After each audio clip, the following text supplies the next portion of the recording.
पप्पा तुम्ही का करताय? द्या इथे मी करते. अगं त्यात काय एवढं, डाळ भात तर करायचंय आणि मम्मी नाहीये ना, मग एक दिवस मी माझ्या पूर्ण खाऊ घातलं तर काय फरक पडणार आहे?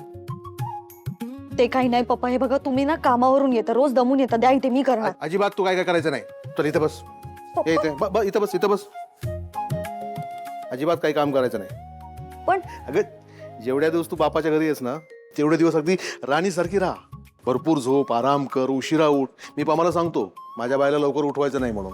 मस्त संध्याकाळी बाहेर फिरायला जा, मैत्रिणींना भेट, पिक्चर बघ, चौपाटीला जा, काय खायचं ते का मजा कर, नुसती मजा कर. एकदा लग्न झालं ना बाय, पोरी अडकतात ग.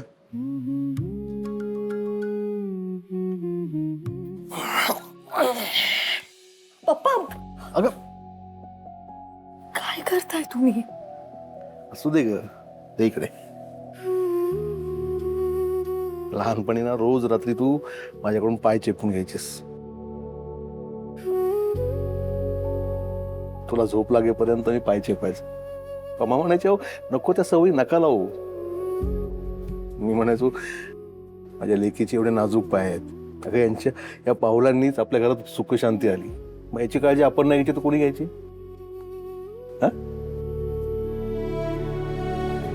बाय, तू जन्माला आलीस ना, एवढीशी तुझी पावलं होती ग. सगळे म्हणायचे मला अरे अरे अरे बेटी झाली बेटी झाली, पण मी म्हणायचो पहिली बेटी तूप रोटी. लहानपणापासून गुणी आहेस ग तू. बाप म्हणून मी फार काही नाही देऊ शकलो तुला. असं का बोलताय तुम्ही? हे चुकीचं नाही बोलत आहे, खरंच. मला माहितीये ना तुला चांगलं मोठं घर, चांगलं शिक्षण, दागदागिने, चांगले कपडे नाही देता आले का मला. तुझ्या पाठी तिघी झाल्या, तुझ्या वाटेचं पण त्या तिघीमध्ये द्यायला लागलं.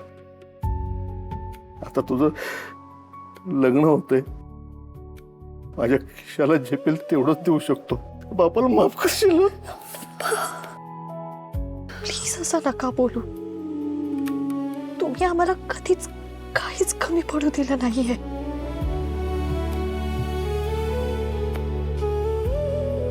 लहानपणापासून भरभरून प्रेम केलंय आमच्यावर, एवढे संस्कार दिलेत. अजून काय हवंय?